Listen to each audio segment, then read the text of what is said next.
Hi, you are in the ladies' room with Dr. Donica, the only public ladies' room you can enter anytime without ever waiting online. I'm your host, Dr. Donica Moore. We'll be having real conversations with real women about really intimate issues. They may be embarrassing, sad, or funny, but they will always be interesting and informative. You know, like the best conversations you've had in ladies' rooms with your best friends, or total strangers and a physician. Please join us. Hello, and welcome to another episode of In the Ladies' Room with Dr. Donica. I met our next guest virtually on Twitter. Now, say whatever you want about the negative aspects of Twitter, and there are many, but I have had fairly positive experiences using it and interacting with some really interesting people on very important topics. The past 2 weeks, I, like many others, have been talking about suicide on Twitter after the untimely deaths of both Kate Spade and Anthony Bourdain. In fact, I wrote a Twitter thread, and some might call it a Twitter rant, about hashtag suicide facts in response to my own frustration that suicide is a national public health epidemic that we virtually ignore, except every time one of the 123 people a day who kills themselves is a celebrity. And if something positive can come from their deaths, it's the fact that it at least raises the topic of suicide prevention to the top of our news cycles, at least for the next couple of days. Calls to suicide prevention hotlines increase, and people who are suffering learn that they're not alone, that yes, it does get better, and how to get help. I also talked about this last week on my Facebook Live show, Ask Dr. Donica Your Most Embarrassing Questions. Because what is more embarrassing or still more stigmatized than people talking about their own thoughts of suicide? And given this podcast focus on talking about the health issues that people are uncomfortable talking about, I thought it was well past time that we addressed it from the perspective of somebody who has been there, done that. Someone who tried to kill herself twice and is fortunately here to talk about it. Now, first, let's talk about some hashtag suicide facts. First, someone like Kate Spade or Anthony Bourdain or Robin Williams can seem to have it all and also have severe depression. It bears repeating that 123 Americans kill themselves per day. That's more than 5 per hour. Think about that. That in the course of listening to this podcast, 5 Americans will take their own lives. In total, we lose over 44,000 of us to suicide per year. That's more than the number of women who die from breast cancer every year, and nearly 15 times as many people as died on 9/11. In fact, suicide is the 10th leading cause of death in the United States. It's not only a devastating number of people, but it reflects devastating pain. Not just in those who killed themselves, that's just the tip of the iceberg, but even more so in those who loved them and were left behind. I can't even imagine the emotional agony ahead, for example, for Kate Spade's 13-year-old daughter. Now, while it may not seem like there's hope, especially if you have severe depression, there's always help. If you are thinking about hurting yourself or ending it all, call someone, say something, do something. The National Suicide Hotline is 800-273-8255. If you're not driving, please write that down. Again, that's 800-273-8255. This is run by the American Foundation for Suicide Prevention, from which I've gotten many of my statistics for this episode, and I can't say enough what great work that they do. Now, one of the other topics I'm always ranting and raving about is the other national public health emergency epidemic we have in our country, which is gun violence. Guns are used in more than half of all suicide deaths. Just having a gun in your home increases the risk of suicide death by someone in your home by 3 to 5 times. It increases the risk of suicide by a firearm by 17 times. Now, while guns are used in more than half of all suicide deaths, the second most common method of suicide is suffocation, which includes hanging. And that is how both Kate Spade and Anthony Bourdain ended their lives. Now, we often hear that suicide is much more common in men than women, but that women have many more suicide attempts. In fact, suicide is 3.5 times more common in men. But for each suicide in the United States, there are 25 attempted suicides. Suicide is most common in people aged 45 to 54. Kate Spade was 55. Next highest age group, those over 85. So please check in with your elderly family members, friends, and neighbors frequently. Another group I want you to check in with is our veterans. We talk a lot in our country about supporting our troops, and I think a lot of that is lip service, which also irritates me because I am the daughter and the niece of veterans.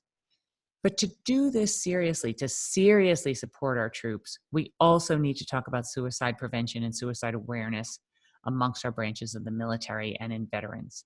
About 22 American veterans kill themselves per day, one every 65 minutes, more than 8,000 per year. This is unacceptable and needs to be a top priority for the Veterans Administration. Finally, suicide not only has a huge emotional cost, but it has a huge financial cost. The consequences of suicide cost the United States $69 billion per year. With that, let me introduce you to our guest, Dr. Laura Marshall, an incredible woman I met through Twitter when she opened up about her experiences with depression and how she attempted suicide twice. She says she fought depression ever since she was a teenager, and yet she's now at the start of her third career as an academic after earning a PhD in her 50s at the University of North Carolina School of Media and Journalism. She says she knows she hasn't conquered depression because, quote, it's still in there in the shadows all the time.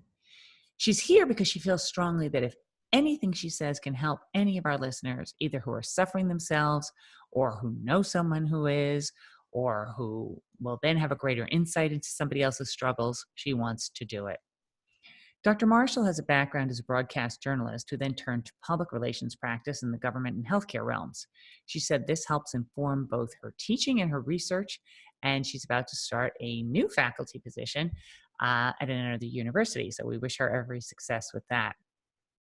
She's directed strategic health communications planning for CEOs, scientists, federal agencies, technologists, doctors, nurses, and lawyers to convert their intricate and specialized knowledge into language just about anybody can understand.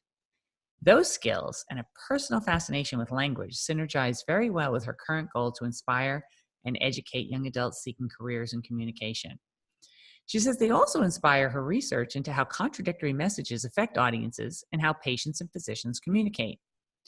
Dr. Marshall is the winner of numerous awards for her accomplishments in journalism and communications. Today, I give her another one, the new In the Ladies' Room Award for Personal Courage and Commitment to Helping Others. Please help me welcome Dr. Laura Marshall. You're in the Ladies' Room. Welcome, and thank you so much for being here. Thank you. Wow. When you say it like that, I think it's a female thing, but we tend to not think we're that special. And it's like, really? Okay, I guess that's all true. Yeah. Yeah, I think sometimes everybody needs a message from a peer or somebody whose opinion they value, telling them not only that you are that special, but very specifically why. And actually, for anybody out there who's suffering from depression, this might be a really good homework exercise. And that is, have somebody write your intro or write your bio and read it to you and put it on your phone, or put it on a message or an affirmation that you can read every day. I know my daughter and I have this thing. She's an actress, and I often recite when she's going through a difficult time quotes from various movies. And the number one quote that I use is from The Help. And she gives me bonus points whenever I get Broadway show quotes right or movie quotes right. But my number one quote is from The Help, where the maid says to the little girl, "You is kind, you is smart, and you is important." And I think we all need to hear those things from our moms or from somebody we really care about. But I think the most important person we need to hear that from is ourselves. Yeah, we're not kind to ourselves nearly enough. And I think depression just exacerbates that when you're deeply clinically depressed. And the word gets tossed around nowadays. Anybody who's sad is depressed, anybody who had a bad day says they're depressed, but real clinical depression makes you think you're not worth much at all. And the world will be just fine without you, and maybe even better.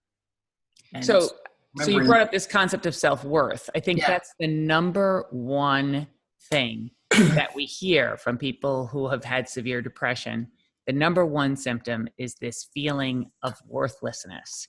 Yeah. And I think for people who have not had either depression or severe depression, that's the hardest thing to understand, especially when we're talking about, celebrities. Yeah. I can't tell you. I think what got me so angry, and the reason I went on that Twitter rant thread, is I heard so many people in real life and on Twitter saying, why did Kate Spade kill herself? She had it all. Are you kidding me? You think depression discriminates against people who are rich and famous? That's what kind of drove me to say something too. It's funny that I have a Kate Spade bag that means something to me because it was one of the first expensive purses I bought myself when I was finally really doing well financially and professionally. And it wasn't on sale. I mean, it was not from DSW. It was, it was full list price. I walked into a Kate Spade store. Wow. And I was feeling good that day. And so that little red purse, always with her name on it, always kind of meant, success and happiness. Mm-hmm. And that was my thought too, that people don't understand that you could have money and a nice place and, be famous and have a successful business, and depression doesn't care. It doesn't care. It's got nothing to do with what you have, mm-hmm. or even what a nice person you are, or whether somebody loves you. It is a voice in your head.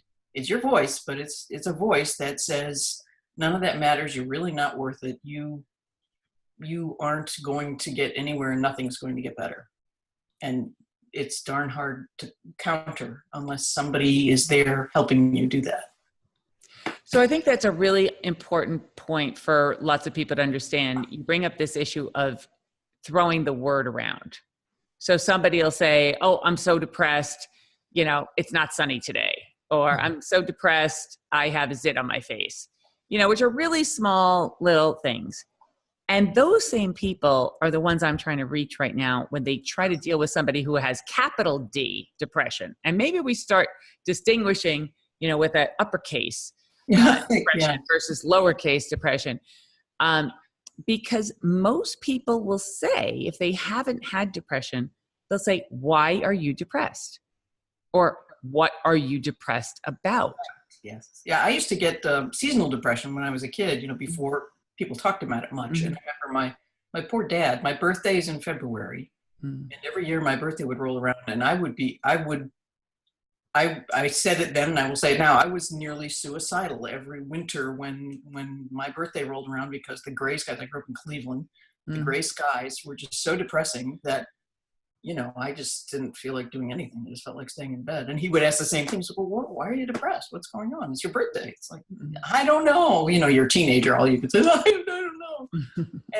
And I didn't know. And it made no sense to me. And it made no sense to him, which of course makes it worse, because it's like, well, you don't have a reason to be depressed, so you shouldn't be depressed. And now which makes it worse because you're behaving in a way that you should not be behaving, and then you're not a good girl. Yes. And maybe this is one of the reasons that depression is so much more common in women. So let's fill in the blanks for people. Let's, complete the sentence. Why are you depressed? Now or ever? Ever. Because I have a family history of it. I grew up in an abusive household. My dad was good to me. He didn't know what was going on, but I was sexually abused when I was a small girl. My mother was, I know about malignant narcissism personally. She was severely narcissistic and very difficult to be around. I finally stopped communicating with her as an adult because just even then, it would set me back for days whenever we communicated. And I had to go through therapy for years to figure out that it was okay to tell your mom, I can't talk to you because you hurt me when we talk and I can't deal with that. So that's part of it. I am on antidepressants and that helps. One thing that is interesting that I really wish more people would explore and talk about is only recently, after my trying to kill myself twice, did the psychiatrist that I've been seeing for years say maybe it's time to really look at your thyroid levels. And I guess it's still somewhat controversial in the medical community, but there is more and more, according to her, more and more thinking in the psychiatric community that this sort of subclinical hypothyroidism, in other words, having just a little bit less thyroid hormone than most people do, can actually, in certain people, especially if you're prone to depression, make the depression so much worse that going untreated is like not getting your antidepressants. And she put me on Synthroid, and with that and Synthroid, just, for everybody who's listening, is just thyroid hormone. thyroid hormones, yeah. Very common. And with that and some multivitamins and staying on the antidepressants, but she's given me some certain specific multivitamins. It's made a world of difference. Yes, the depression is still there, and if you haven't had chronic clinical depression, that's what I call it, as opposed to just depression. If you haven't had that, it's hard to understand, but it's like it's kind of like those, the filters they use on pictures where it's like soft and fuzzy at the edges, except that's a really dark fuzziness. I mean, it's always like kind of there, and sometimes the little tentacles get closer, and sometimes they're very far away.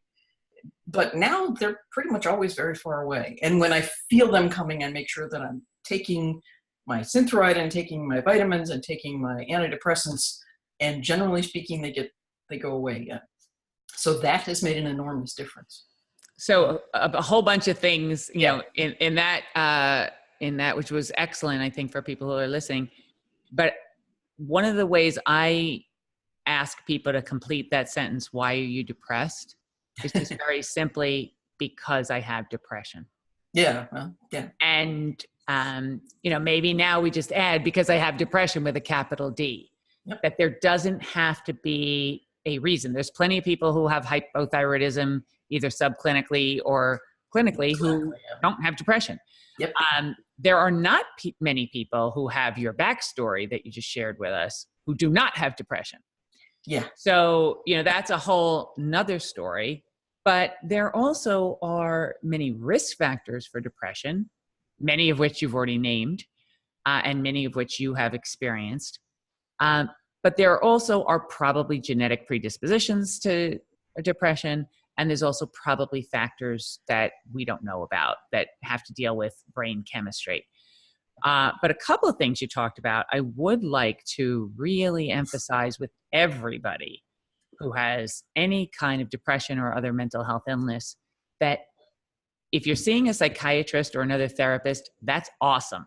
But you still need to go to your primary care physician and have a complete medical workup, because there are so many medical conditions that can either cause depression or exacerbate depression.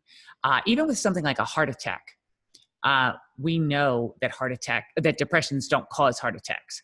But people who have a heart attack, who subsequently become depressed because they have heart disease and they just had a heart attack, are 50% less likely to have a repeat heart attack if their depression is also treated. So all of those things happen. And then you mentioned just a laundry list at the end of all the things that that you have to do to keep those fuzzy shadows, clear. And what it boils down to is taking good care of yourself.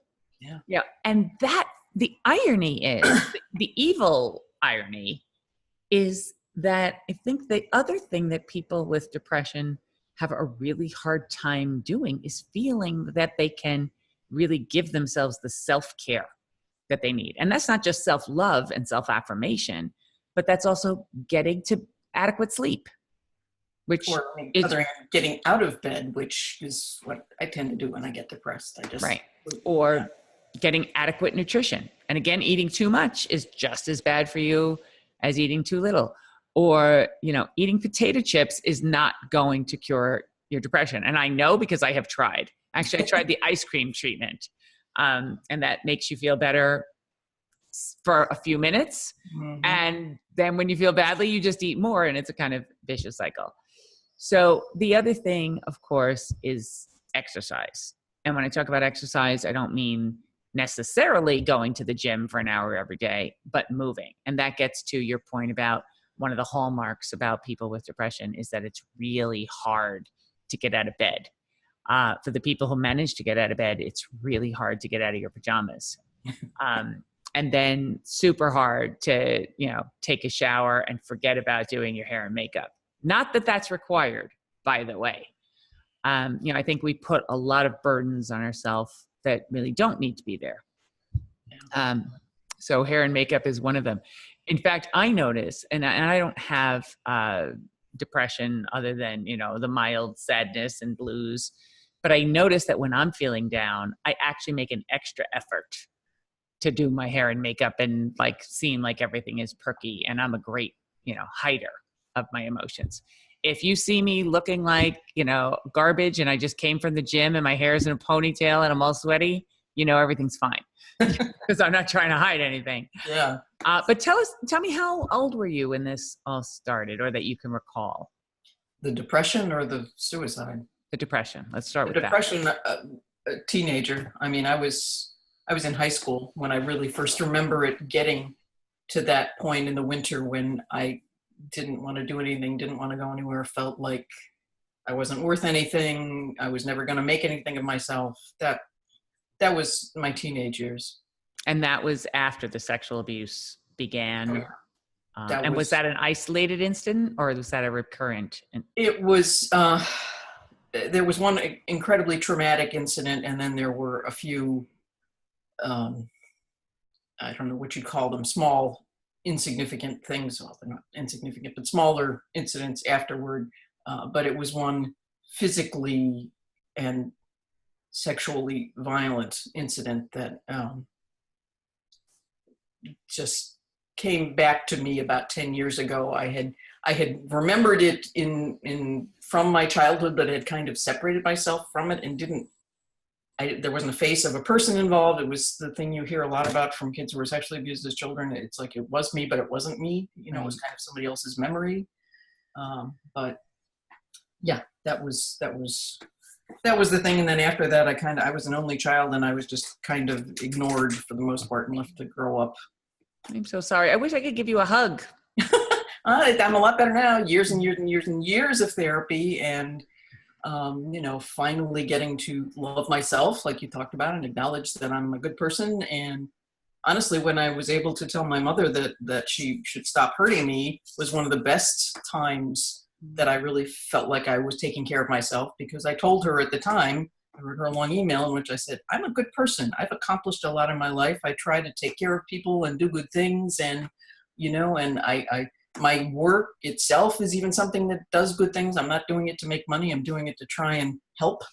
And I don't feel like you even recognize that. And I told her that and said, I would really appreciate it if when we talk and when you write to me, you could say nice things to me and talk about how proud you are of me instead of always tearing me down. And her response was nasty, and that was the last time we communicated until she was dying and I went to see her, and that's a long story, but we kind of came to some agreement at the end there. You got to say goodbye.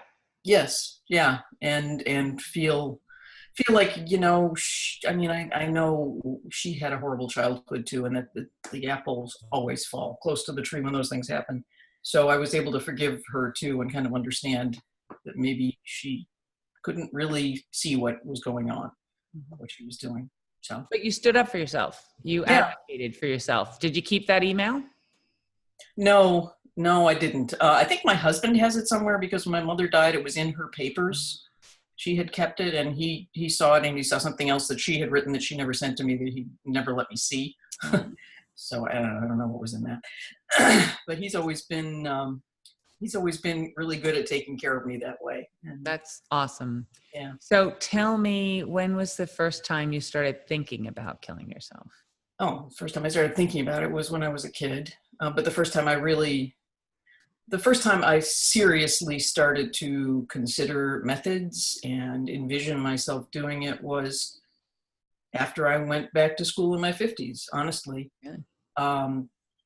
It was much more of a jarring experience than I expected. And I know there are more and more of us who are going back to school in later life, and I would expect this happens to a lot of people who do, but nobody talks about it, because especially at a school like Chapel Hill, more of the students than not are younger, and they don't seem to recognize that there might be a different need at orientation for someone in their 40s or 50s than there is for somebody in their 20s. And, like, I was looking for places to park, and they were talking about where to get the best burger. And it's like, no. But I honestly felt so adrift, and I was in classes where I would bring up my professional experience as something that we were studying and have the teacher basically cut me off because that wasn't part of the lecture. And some of them seemed to feel threatened that I had, professionally done something that they had read about and were writing about, but hadn't personally done. And at the same time, I had had a very high-level executive position before my husband and I left California to move here to build a house, which was very exciting. And so I came from having an office with a window overlooking the San Francisco Bay to having a locker on one, a half locker, not even a full locker, but a half locker into which I had to stuff my winter coat and backpack when I would walk in from the parking lot that was a mile away from campus. All these things I can go on. But it was so jarring to go from being respected and having your experience looked up to, and having people who worked and for paid you, and paid a lot to suddenly having people look at you like you didn't know anything and you really weren't worth very much, which when you're in your 20s, you kind of expect because you don't know that much, even if you think you do, but you recognize that you're in college to learn things. And I kind of felt like, geez, yeah, I don't want you to defer to me, but on the other hand, I do know something. I did this stuff. I was taking classes in public relations after having done it for 20 years. And yeah, there were things about theory I hadn't learned and I needed to know, but on the other hand, I kind of knew what it was like to deal with reporters because I had been one and then I had worked with them professionally. And so if I had something to just throw into the discussion, sometimes it wasn't. So you weren't feeling validated? No, validated or valued, which was especially tough. And also you didn't have all the traditional ways that as adults we keep score. Right. And you probably weren't participating in many of the ways that college students typically keep score. Yeah, and I have to say, I loved my classmates. And there were a few people who were like just 10 years younger than me. There were quite a few students in the grad school at UNC that there still are, who are in their 30s and 40s and have been in a professional realm and are coming back to school. And so, there was no difference there. And even the students that were in grad school who had come straight from undergrad, I had a couple of classmates who were in their 20s who were terrific people, and they never treated me like I was different. Mm-hmm. They didn't even treat me like I was a mom. They treated me like an equal. And I went to happy hour and never stayed as long as they did. They had like one glass of wine to 4 or 5 for them.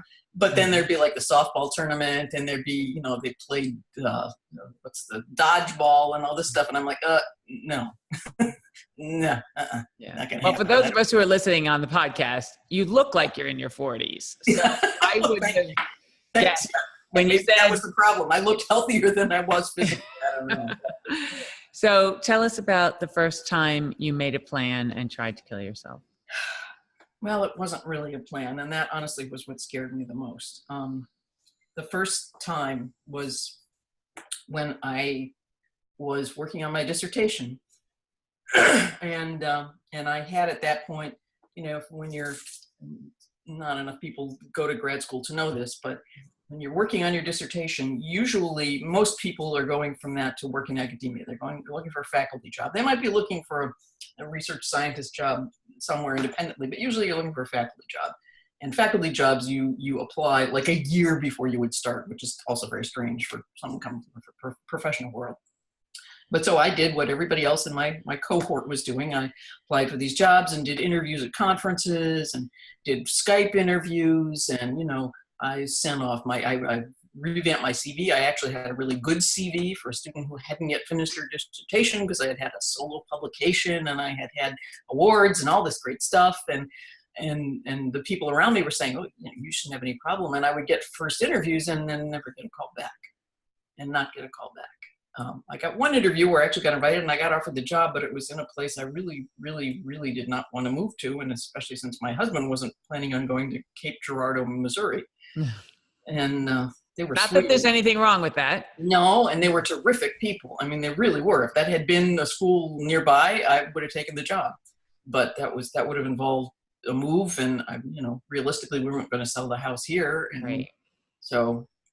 But that got very discouraging because all my friends were getting jobs. One of them was courted aggressively by Mizzou, which is an incredibly well-respected journalism school. A couple of them are, one is at LSU, no, two are at LSU. One is going to Kentucky. I mean, they're all at Penn. They're at the best. Let me guess. They didn't have nearly the years of experience that you had.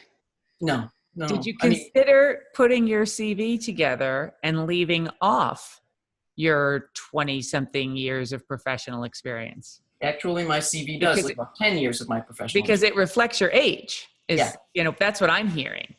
Well, and also when I was talking with people about that, and my advisor, who is probably the best coach a person could ever have, especially for somebody like me, she was like, well, you don't have your year of your undergrad graduation on here. And I said, yeah, I know. Intentionally. I'm not putting that on there because I was 20 when I graduated from undergrad.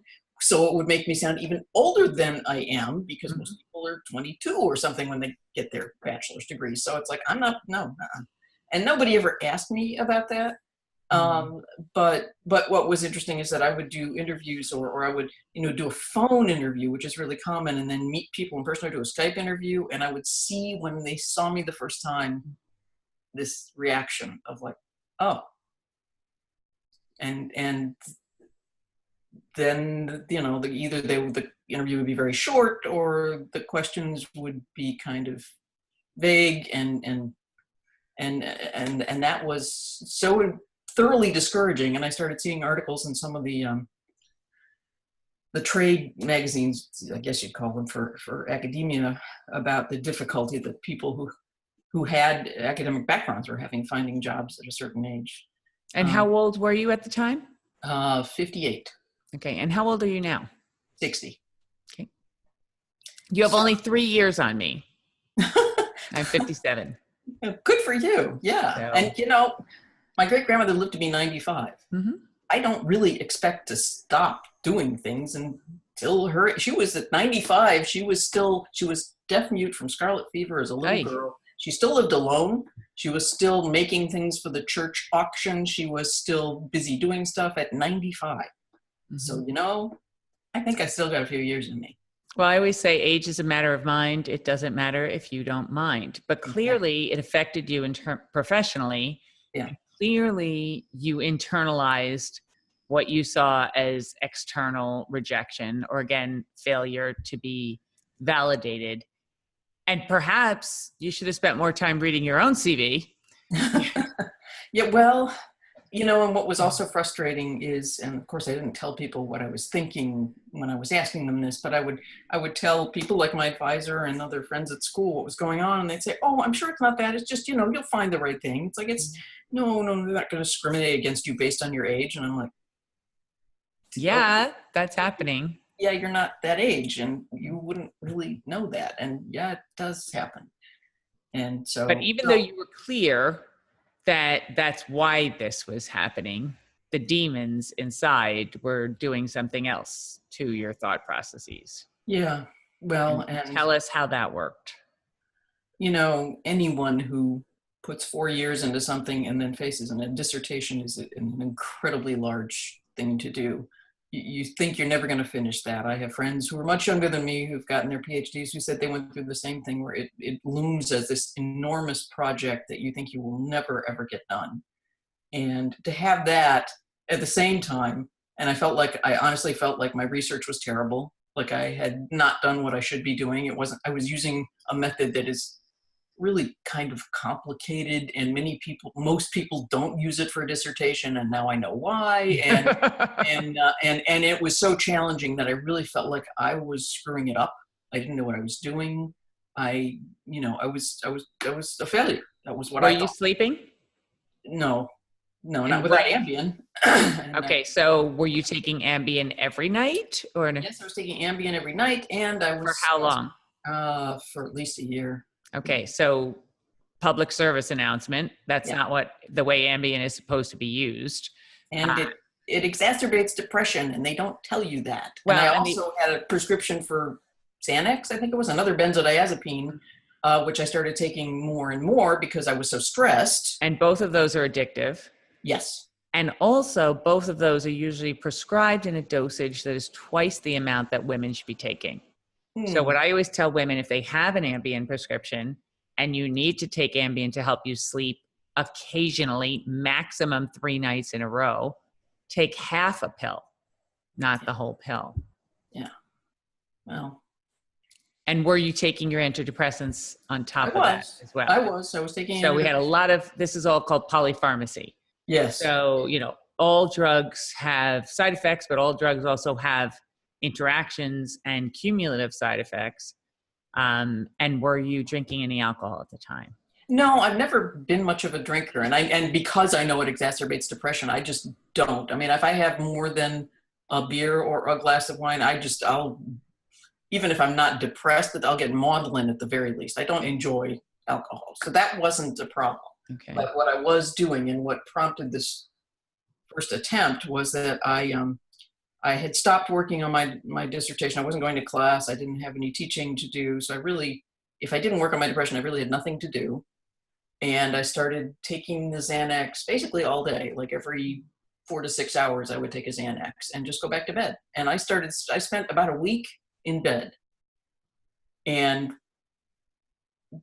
I actually, that first time, don't know that I tried to kill myself, but I had taken so much Xanax and was taking the Ambien at night that I was having these blackouts. And apparently I called my therapist, not my psychiatrist, but my therapist. I still don't remember this, but I called her and told her I had taken way too much, whatever I said. And she called the police in our area, who came to the house, and I don't know how they got in. I don't know if I'd left the door unlocked, but all I remember, the thing I do remember, is that I was in the bedroom in bed, and there were officers at my bedroom door telling me I had to go with them, which was terrifying. And I remember like crawling up to the headboard and pulling the covers around myself and saying, I'm not going anywhere. You know, why are you here? And that's about all I remember until I was at the hospital and they were trying to, get me to sign things. And there was another cop, a uniformed cop, outside the little room that they put me in that was smaller than a prison cell. And my husband stayed with me all that time. And then by that point, all the drugs were wearing off, and I was like, this is really making it worse being here with a police officer. And here's my husband, and I'd really just like to go home. And then I found out that North Carolina law says they can keep you. If you have maybe a threat to others or to yourself, they can keep you overnight. And they said, you're not leaving. So they can keep you, in many places, they can keep you for 72 hours. Yeah. Yeah, I don't know if the law is only 24 hours here or if they chose to only do it for 24 hours. But yes, at least 24 hours. And they said, no, we're not going to let you leave. And that night, I spent the entire night wide awake in an open ward that was filled with all kinds of people who had some sort of psychiatric, or I guess it'd be a psychiatric emergency, many of whom were screaming. One woman was shouting about white people and how she wanted to kill a white person, and she was like right next to me. There was a guy who was apparently, I heard later from someone, a serious alcoholic whom they regularly brought in, who in the bed next to me was snoring very loudly, and but I mean, we were just separated. So it was a co-ed ward. Yeah. Okay. Yeah, and there were no walls. It was just, we were all separated just by those curtains they put on. And I was terrified. And there was they couldn't get the attending, like not just physician, but attending psychiatrist was not around. And so they had someone who I don't really understand. I think she was a resident or something, who came by, and we talked at length, and I told her exactly what had happened, and that I no longer felt like killing myself, and that, I really wasn't quite sure what had happened, but that I was not doing better there, that I would be better at home if I could just go home. And she said she absolutely understood that, and there was nothing she could do. But they also needed to supervise your detox. Yeah. And see how you would. So not only do our bodies react to taking drugs, but once we've taken them for a really long time, and sometimes really benign things like many antidepressants, another public service announcement to everybody who's listened, never just stop taking a medication on your own because you feel like, okay, I've had it with this. Yeah. talk to your doctor first, because there's many medications, especially antidepressants, that you have to wean off of slowly. So many times with this case, like your situation where you were taking some pretty hefty doses, Yeah. they probably needed to, and they probably didn't really explain this No, they as well didn't. as they could have.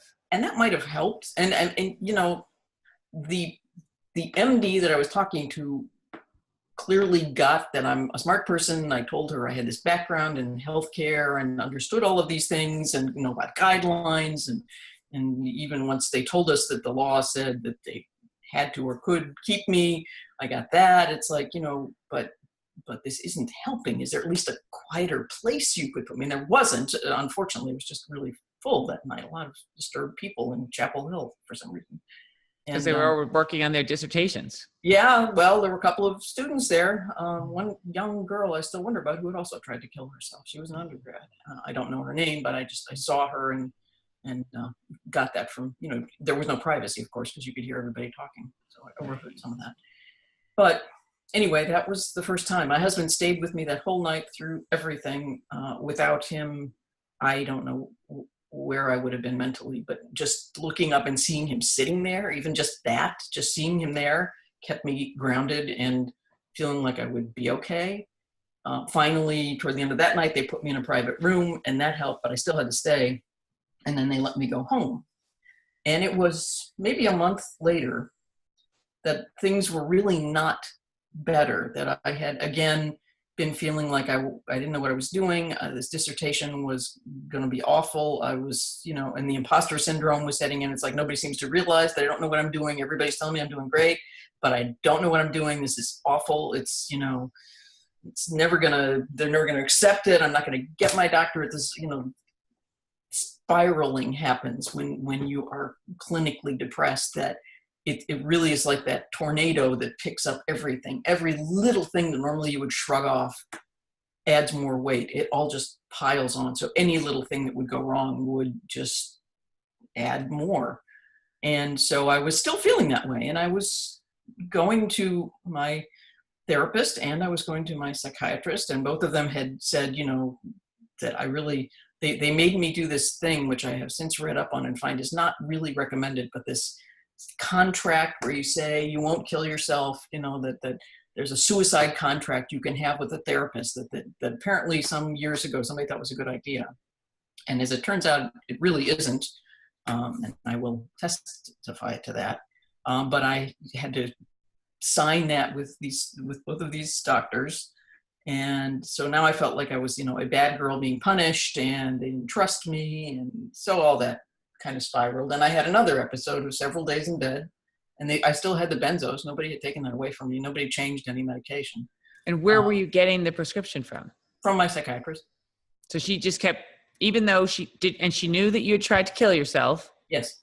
And she renewed your prescription for the benzodiazepines. Yeah, because I was and still. For everybody listening, the benzodiazepines include Xanax and Ambien.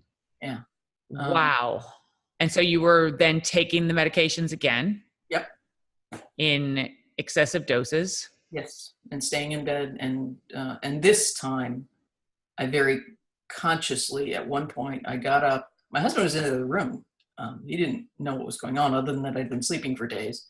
But I got up out of bed and was going to take another, whatever it was, I think it was probably Xanax.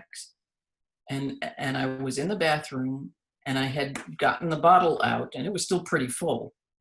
And I kind of, I tipped out one and then I tipped out everything in the bottle and I looked at them in the palm of my hand and I just went like this and put my hand to my mouth and swallowed all of them. It was that quick. It wasn't planned. I didn't write a note. It was kind of like an impulse. Yeah. And I was like, it's not going to get better. It's not going to get better. I'm sure it's not going to get better. I'm a failure. I'm not going to get a job. All those things were in my head. And I just thought, I can't take it anymore. I can't keep doing this. And I'm not going to find a job. And my husband will leave me, of course, go to worst case, everything, because I'm not making enough money. And but what, in retrospect, days later, when I was trying to work through what had happened, that was the scariest thing, was that happened so fast that I went from just wanting to stay in bed to swallowing all of those pills. That was like somebody else was controlling my hand, and that really scared me. And I joked with my husband later. It's like, because what I did after that was I went and told him what I had done. The part of me that didn't really want to leave came back and said, you need to do something about that. And I went out and told him. But okay, that's really good. Yeah, because I mean, I imagine he would have done something quickly enough that I wouldn't have died anyway. But who knows? He was watching TV. I don't know how long those things take. I don't know. Depends on if it was a football game. No, racing for him. Racing, NASCAR. But so you told him, and how did he respond? He said, "Okay, we're getting you to the hospital," and he put me in the car. And again, he stayed with me. Although this time we went to a different hospital. They didn't want to let him stay with me. They were really, I'll name names. It was Duke, and their attitude was so wrong.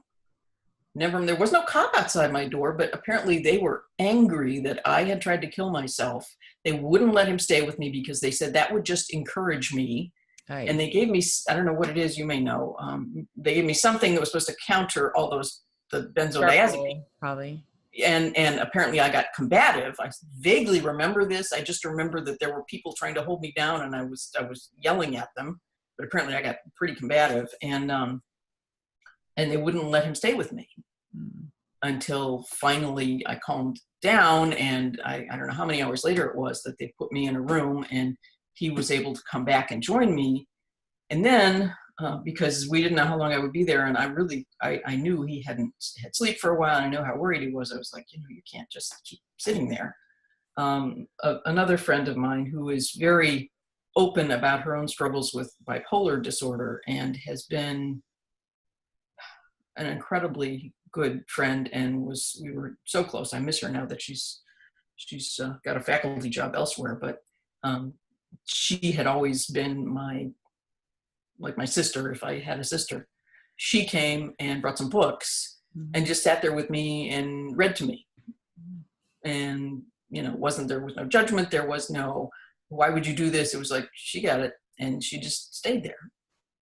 And between the two of them, just being there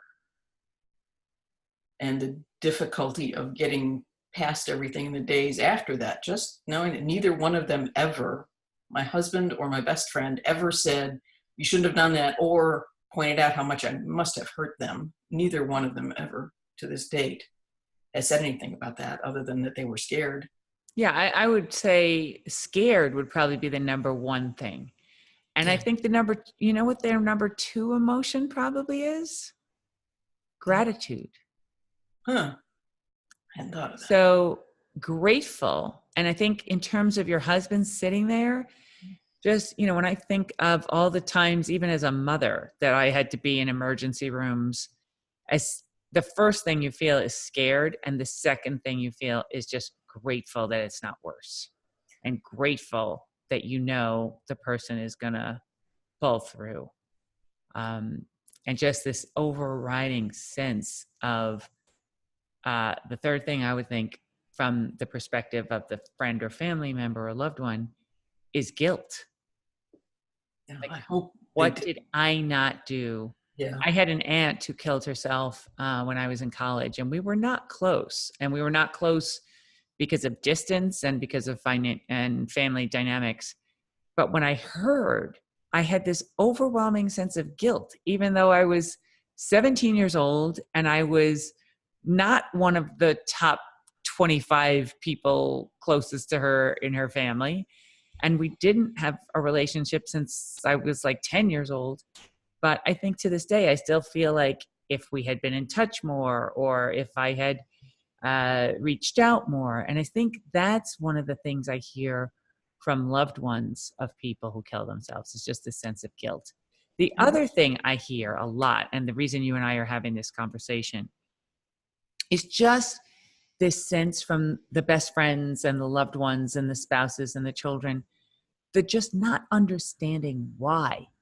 And I think what you addressed is sometimes there is no reason why. There was just this impulsive just decision that you wanted the pain to stop. And you weren't, in a great frame of mind. And, back to what we were talking about earlier, you had depression with a capital D. Now the drugs on top of it exacerbate everything. And the sleep deprivation aggravates everything. That just takes it to another level. But this issue of not understanding why. I spoke to a good friend of mine whose son killed himself. He had been addicted to opiates. He got clean. And then one night she got that dreaded, visit from the police and said, your son jumped off a bridge. And she said, I will never know whether it was he just got high again, just, met his junkie and decided, one more time for old time's sake and thought he could fly, or if he intentionally tried to kill himself. And that was the same thing with my aunt. She was mixing drugs and alcohol. And there was no note, there was no nothing. So who knows if it was intentional or not intentional? And, you can be intentional. I was at all of a sudden out of nowhere. And I joked with my husband after, I've been a writer since I was 7 years old writing poetry. It's like, you would think if I really meant to do that I would have some long that I would have carefully explained and, waxed how poetic about it. And it was like that it was possible to so all of a sudden say, that's it, I can't, I'm done, and just pop those pills in my mouth. To this day, terrifies me. I'm not sure I won't do that again. I did it, so all right, I can never be sure I won't do it again. So for starters, the same way we talk about not having guns in a house where there are young children or where there are people who commit domestic violence, do you still have the Ambien and the Xanax I in the won't house? take any. Okay. That's great. One. Okay. I take melatonin if I can't sleep, and even that worries me a little bit. Well, please listen to our episode with the sleep doctor, Dr. Bruce, who talked about how melatonin is not the sleep aid that people think it is. It's great for certain types of sleep disturbances, but not for others. But that episode, since this was getting a little heavy, I'm making a little levity. I'm doing a commercial break here.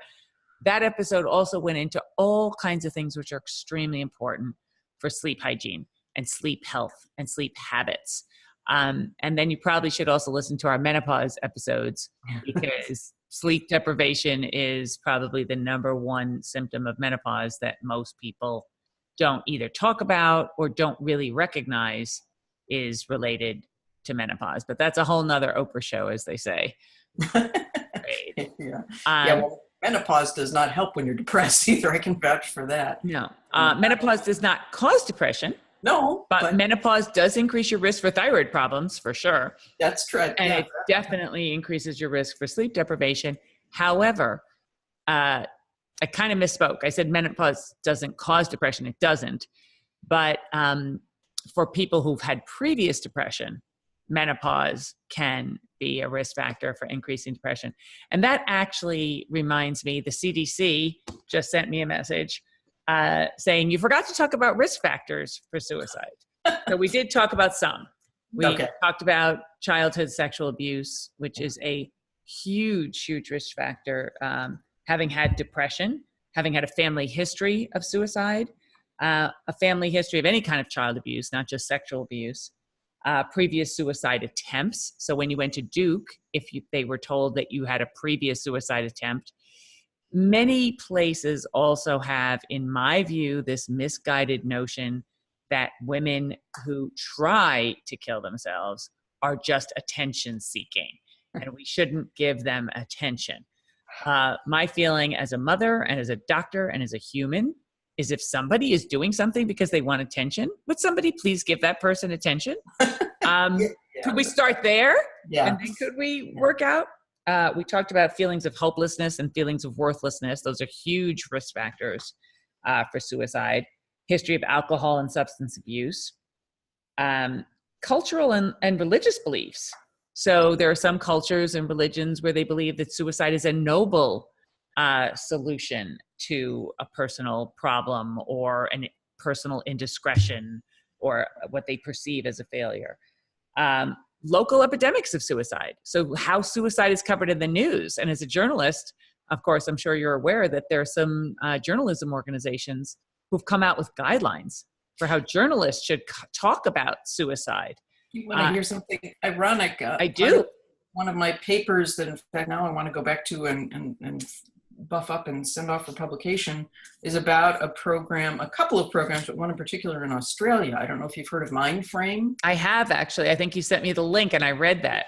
And it is, it's evidence-based, what doctors always talk about. It's also something that all of the universities in Australia now do in their journalism schools. And it emphasizes things that when you go through those guidelines, we don't do as journalists in this country at all. We do all the wrong things. Don't make it glamorous. Don't talk about the red scarf that kids. Yeah, that whole detail was really uncomfortable for me. And yeah, they talked about not glamorizing celebrity suicides, which we certainly do. But other risk factors for suicide, let me get through. It's a very long list, as you can see. Isolation or a feeling of being cut off from people or not having a support system. Obviously, you did have, a very good support system with your spouse and your best friend. Barriers to accessing mental health treatment, which was not your issue, but loss, a sense of loss, whether it's relational loss, social, or work, or financial. Physical illness, easy access to lethal methods.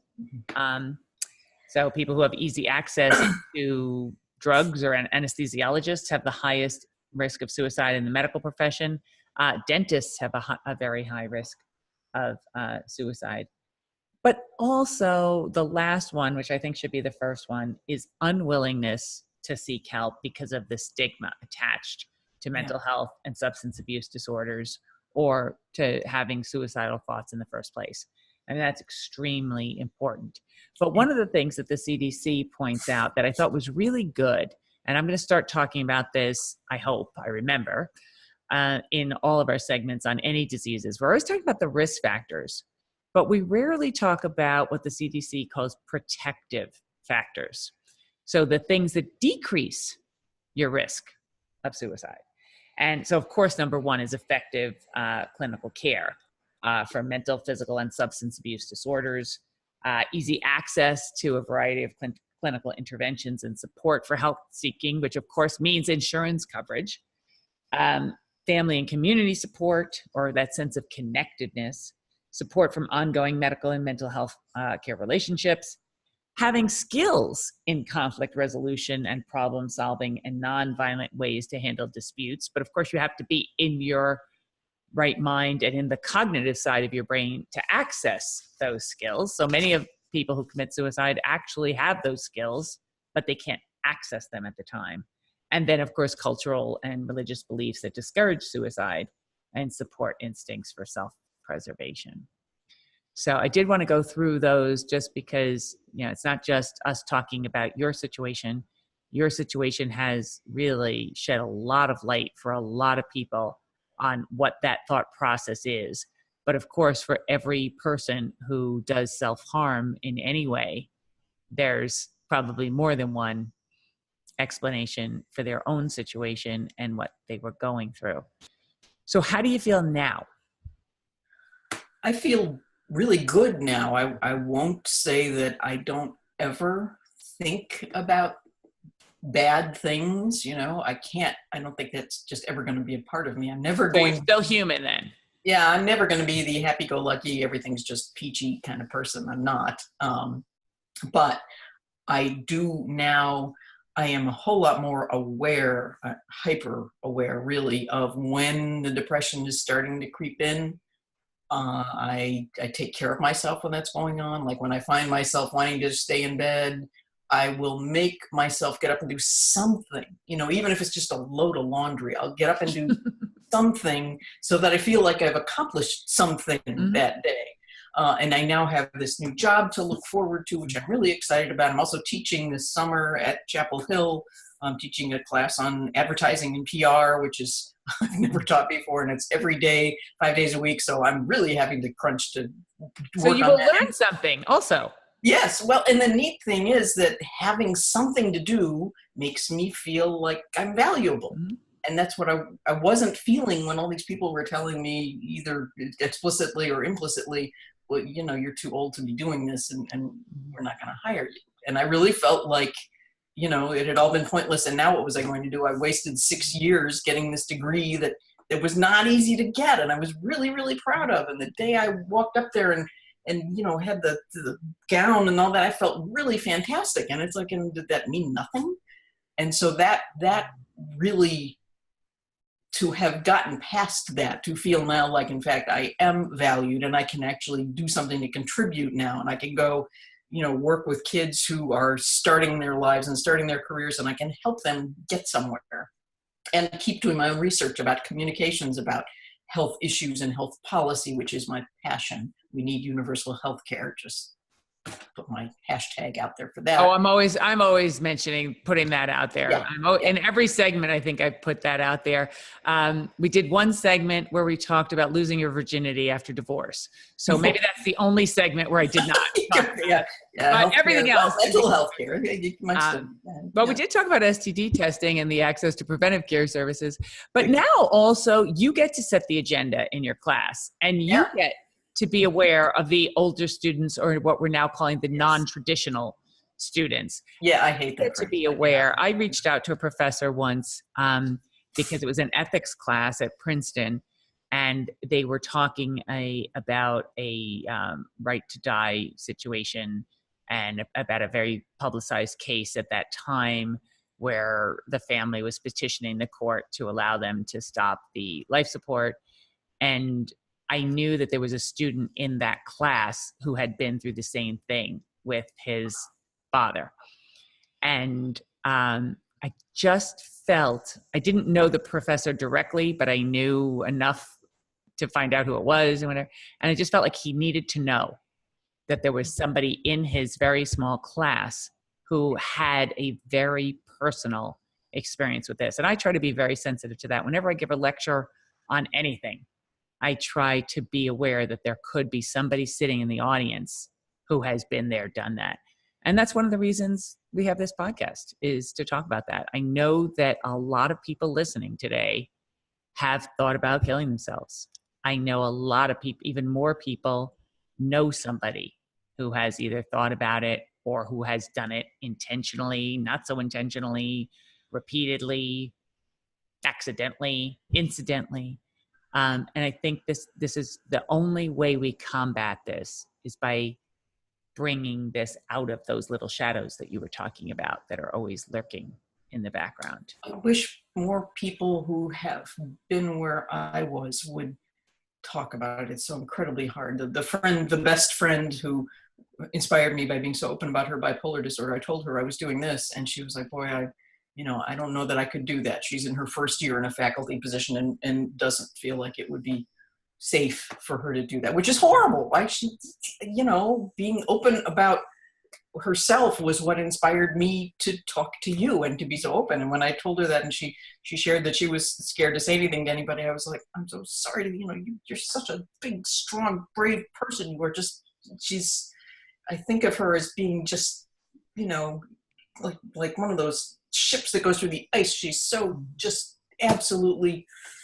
incredible, and yet she's scared to say anything. And what it tells us is, first of all, we're all brave in our own way. I don't think there's anybody who is completely never been brave, and I don't think there's anybody who is brave in every situation. And I once heard a quote about bravery that I'm going to totally butcher. And I regret it. And I apologize to whoever said it, that I can't remember who said it, but they're going to appreciate that I can't remember it because I'm going to butcher it so badly. But courage is doing something that you are absolutely terrified to do, but doing it anyway because at some level, it's the right thing to do. Yeah. You don't get extra points if you do something that you weren't afraid to do. if you do something that was easy for you. But when you do the difficult thing, or when you do the thing that could potentially have negative ramifications, I do want you to stay in touch with me, because first of all, I want to hear from you about what I anticipate will be very positive ramifications. I hope And, so. and I will send you the positive feedback that I get. And everybody who's listening, if there's negative feedback, I don't want to hear it. And that's not just on this topic, that's on anything. If it's constructive, I'm always happy to hear it. But in general, the kind of feedback we get from this podcast, and the reason I do it, is because invariably we hear from people who said, oh my God, how did you know exactly what I was thinking? Yeah. How did you know exactly what happened to me? How did you know that, I was, reaching for the bottle of pills? And thank God, from your story, the best thing I heard is thank God you couldn't get out of bed, because that tells me you weren't driving. Yeah, no. Of course, the worst thing when people are taking drugs like Ambien and Xanax together, and God forbid with alcohol, is that then they drive. Or lately, then they tweet. And that could be even worse. But in all seriousness, I'm a huge, huge, huge proponent of, don't take any drugs or alcohol and drive. That's just a no. And the same thing with sleep deprivation and driving. Ambien is to put you to sleep. Don't take Ambien and then drive or then tweet. All the devices have to be off. But listen to Michael Bruce's episode. I could talk to you all day. I have a million more questions and questions that people sent in. But the number one question that people sent in advance of this topic was, are you happy that you didn't kill yourself? Oh, yeah. Oh, yeah, absolutely. I didn't know then that I would find a job, and that the job would be with people I've met who are terrific, and that I will be able to do what I actually dreamed of back when I was a reporter. And I used to joke about how someday I would teach journalism students and tell them that if you want to go into television, which is what I used to do, because you'll get rich and be famous, just get out of my class right now, because it ain't going to happen. You won't get rich. And you might get famous, but only in a bad way. Nowadays, people hate reporters. Nowadays, we need more good reporters than ever before. And we need our journalism students to be encouraged, to be inspired, and to be taught by people like you with real, live, extensive experience, where you can tell them, really how critically important the fourth estate is. So I think that this is, in some ways, this is a very exciting time to be doing what you're doing, because, we need to rally the troops as far as journalists. Think about how depressed journalists must be right now. Yeah. The whole profession. And I tell every student I've been teaching, I taught adjunct for the last year, and every student I have in every class, I say, vote. If you're unhappy about what's going on right now, vote. Don't tell yourself it won't matter. Don't tell yourself your vote doesn't count. It does. Vote, because that's, and I am so cheered by seeing like the Parkland kids and oh, they're amazing. Yeah. How would you like to have one of them in your class? Oh, I would love it. I just am so excited to see what kind of things they go on to do. One of my favorite quotes that I do remember exactly, and I do remember exactly who said it, was, "Don't boo, vote." I like that. Yeah. So, or another quote, don't be sure to, let me rephrase that. Vote like your life depends on it. Because it does. Yep. Anyway, I want to leave us on a happy, upbeat note. So I'm going to ask you a question I ask all of our guests, which is my personal favorite. What is, aside from this experience, what was the most unique, different, or unusual, or memorable experience you ever had in a ladies' room? In a ladies' room. In a ladies' room.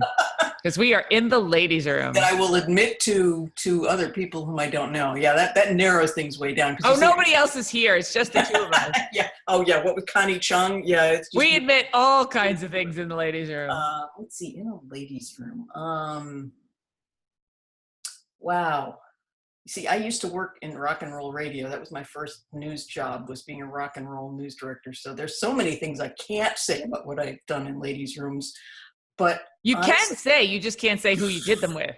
I can't name names. Yeah. Although we have had a couple of guests who have had named names about their experiences with a couple of different celebrities in the ladies' room, but they weren't salacious details. Yeah, no, I'm not naming any names. I'm not even going to describe the experiences. But I will say that, in fact, the premise of your show has always been really true to me, because the conversations in ladies' rooms, this is like scandalous in its mild way, that I've always enjoyed the most are the ones where you can't wait to get in there with your best friend and go, "Can you believe what they just said?"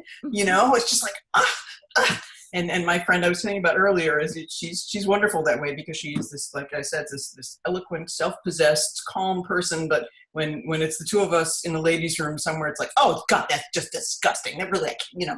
And then we'll go back out again, and we'll be perfectly collected and fine. It's like the ladies' room is where you get to be real, and you collect. You literally put your makeup on. Yes, and put your face on. Put your face on, and you go out. What I like about those kind of conversations the most is when you go in there with someone with the intention of having a particular conversation, and then 1, 2, or 3 total strangers chime in. Yeah. Because first of all, we always forget that there's somebody else behind the stalls. But very often they chime in with a very interesting, valuable, or humorous another perspective. So I think that is, always just the fun part about connecting. And that's what this is all about, is connecting women with each other through our stories, through our triumphs, through our tragedies, and most importantly, through our resilience.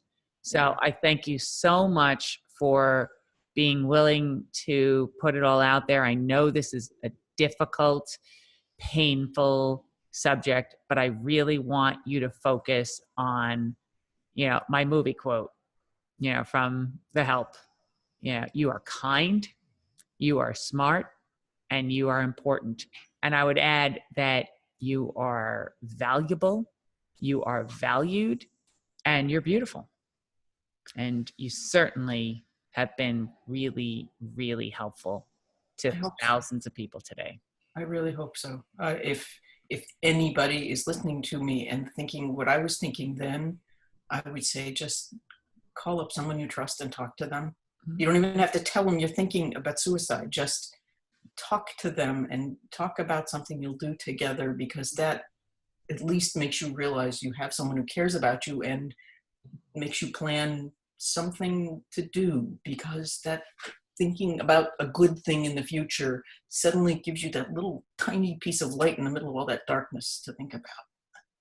Or if you have done something like taken a handful of benzodiazepines or pills, do what you did and reach out and call a therapist or phone a friend or just tell anybody. The good news is even a total stranger, even a total stranger that you run into in the ladies' room or run into on Twitter. I actually saw a Facebook post about 2 weeks ago, which was coincidentally, and I don't believe things happen coincidentally, but coincidentally was the same day that I saw your tweet. And somebody had posted that she said she was feeling very suicidal. And this was somebody who I didn't know personally, but I did have her phone number. And I just called her. And, we just talked. And I said, the first thing is take that message down. And the second thing is let's talk about what you're going to do next. And so sometimes it could just be, somebody coming into your life for a reason, just randomly because they happen to be on Facebook, 5 seconds after you happen to post something, which was a cry for help. And sometimes you just need sometimes a stranger can actually be more helpful because we don't have the emotional baggage. Yeah, you don't worry about your friend judging you or something. Right.